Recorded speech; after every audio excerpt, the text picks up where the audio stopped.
We are in Gospel of Mark. We are in Mark chapter 14 today. And sadly, we're coming up to the end of Mark. In a few chapters, we will finish Mark.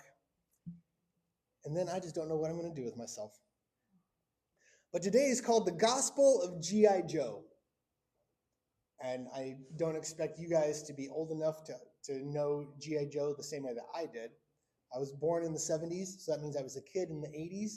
And we had these little 4-inch soldiers, Marines, sailors, and I think there were some airmen, but military figures, and each one had a name and there's a character, and so they were called G.I. Joes.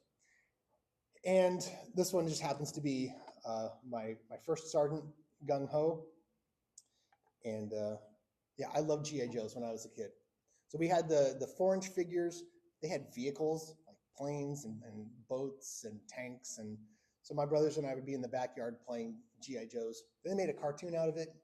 And then about 10, 15 years ago, they made a series of movies out of G.I. Joe. So if you've ever seen the G.I. Joe movies or Snake Eyes, Storm Shadow, it all started with the toys that they just franchised out into cartoons and movies. But we're talking about the Gospel of G.I. Joe today. So Gung Ho is going to keep us company, and he'll come into it later. But we are in Mark chapter 14, and we are going to start at verse 12.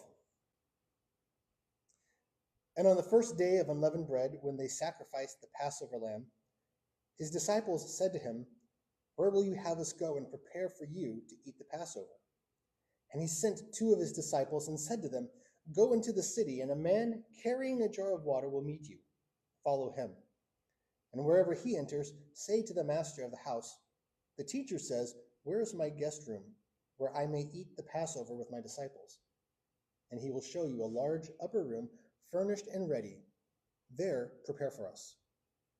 And the disciples set out and went to the city and found it just as he had told them, and they prepared the Passover. And when it was evening, he came with the 12. And as they were reclining at table and eating, Jesus said, "Truly I say to you, one of you will betray me, one who is eating with me." They began to be sorrowful and to say to him one after another, "Is it I?" He said to them, "It is one of the 12, one who is dipping bread into the dish with me. For the Son of Man goes as it is written of him. But woe to that man by whom the Son of Man is betrayed. It would have been better for that man if he had not been born." And as they were eating, he took bread, and after blessing it, broke it and gave it to them, and said, "Take, this is my body." And he took a cup, and when he had given thanks, he gave it to them, and they all drank of it. And he said to them, "This is the blood of the covenant, which is poured out for many. Truly I say to you, I will not drink of the fruit of the vine until that day when I drink it new in the kingdom of God." And when they had sung a hymn, they went out to the Mount of Olives. And Jesus said to them, "You will all fall away, for it is written, I will strike the shepherd, and the sheep will be scattered. But after I am raised up, I will go before you to Galilee." Peter said to him, "Even though they all fall away, I will not." And Jesus said to him, "Truly I tell you, this very night, before the rooster crows twice, you will deny me 3 times. But he said emphatically, "If I must die with you, I will not deny you." And they all said the same. It's a powerful and dark passage as we're getting closer to the crucifixion. And Jesus is trying to explain to his disciples what is coming. And he's been trying to tell them a long time, "I'm going to Jerusalem to die." And he says it like a drumbeat over and over and over again. "I'm going to Jerusalem to die. I'm going to Jerusalem to die." And they don't get it. They cannot wrap their minds around the fact that Jesus is willingly walking into the situation where he is going to sacrifice himself. To the point where Peter just flat out says, "No, that's not going to happen. And if it came down to it and everyone else turned away, I'm here and I would give myself for you." You guys ever seen the movie Inside Out, the Disney Pixar film? So Peter reminds me of the teenage boy that Riley has a crush on. Hey! Hey, look at me. Did you mean what you said before? I would die for Riley. I would die for Riley. Okay, haircut. Time to prove it. That's Peter, right? I would die for Jesus. That's what Peter's saying. I would die for Jesus. But he's not going to.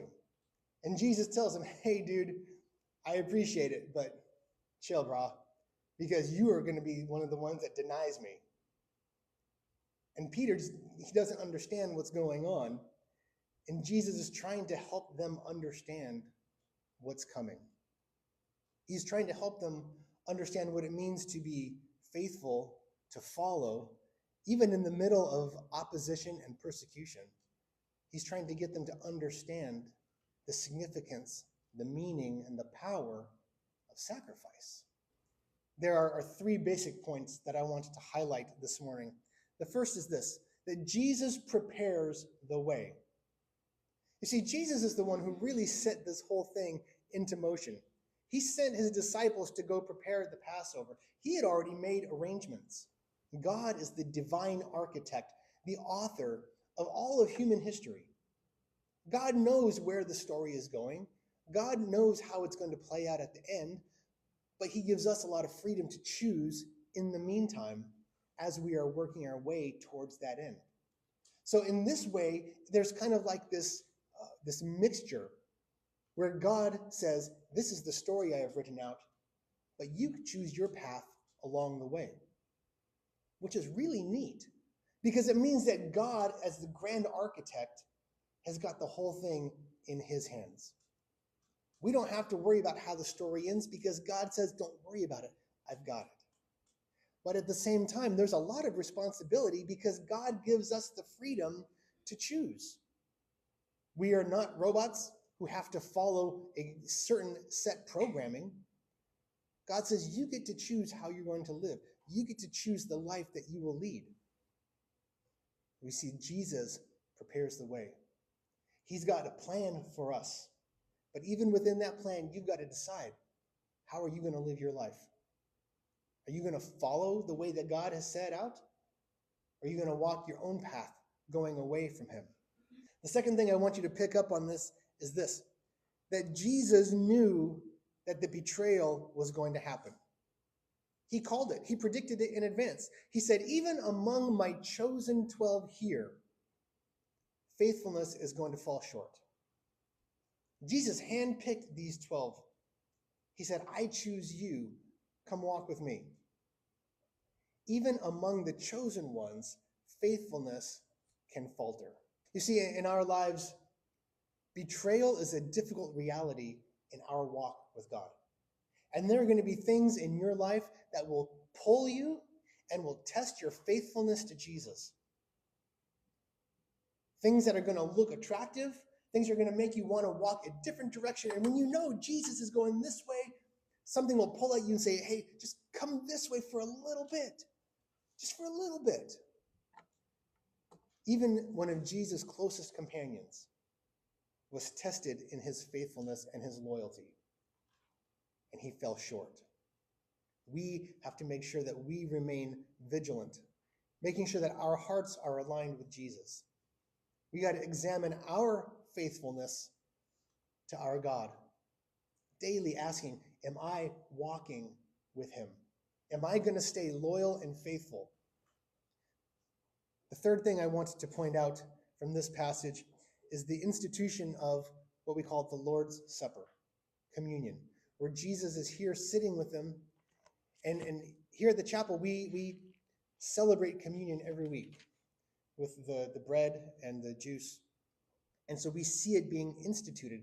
We see it beginning here in this passage, where Jesus takes the bread and the cup, symbolically says, this is my body, this is my blood, which is for you.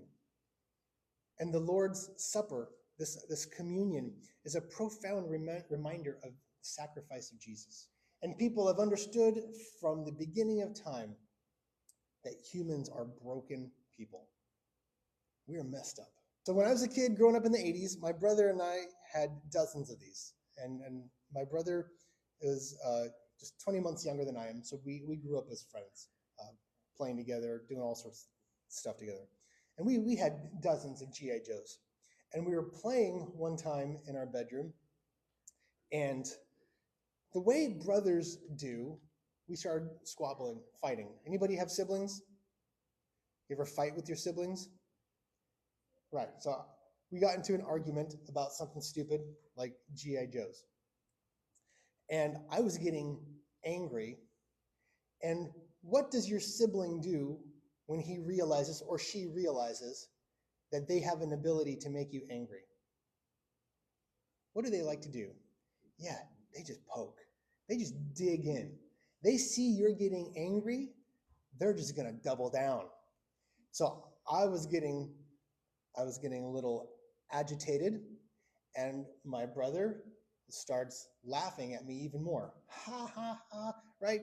Because we're kids, we're like 5 and 7 years old, right? 5-year-old realizes he makes a 7-year-old brother angry. He just ha ha, like neener, neener, neener kind of thing, which makes me even angrier. So I can't calm down. I can't back down. This is my brother. I'm not going to back off, right? This is for honor. Honor! So I'm holding a G.I. Joe in my hand as he's taunting me, and I finally hit boiling point. So I wound up with that G.I. Joe, and I just flung it as hard as I could right at his head. Not a great big brother thing to do. I admit that. But I did it. There's no taking it back. My problem was that I did not realize how great my brother's reflexes were. Because as the G.I. Joe went sailing towards his head, he ducked. And the G.I. Joe went right over him, and it hit the window behind him, and it cracked the window. Not a huge crack, right? It's a stupid little 4-inch piece of plastic toy. But it was thrown hard enough that it cracked the window. And then, with the commotion and the noise, the door opens and Dad walks into the room. And what does the brother do? Brother throws brother under the bus. He did it. Dude, we're brothers. We're supposed to be against Dad. What are you doing? No, he threw me under the bus. So my dad's like, son, what happened? I'm like, oh, I can't deny it now. The window's cracked and the G.I. Joe is there, and they've got just a little rubber band holding them together.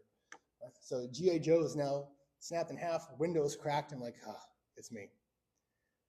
I'm just expecting the worst. I'm expecting punishment, and my dad didn't punish me, but the window had to be replaced. So my dad took me to the hardware store and was there with me when we bought the replacement window, and then I had to help him replace the window pane. It was just like one of those cheap sliding windows, like in a patio room. So it wasn't hard. But as a 7-year-old kid who doesn't have a job, I couldn't afford to pay it. But the window had to be fixed. It was broken. Somebody had to pay the price to fix it. So my dad stepped in and said, I'm not going to make you pay for this. I'll pay for the window to be fixed. Guys, that is the gospel of G.I. Joe. Because as each one of us is broken in some way, someone has to pay the price to fix what is broken.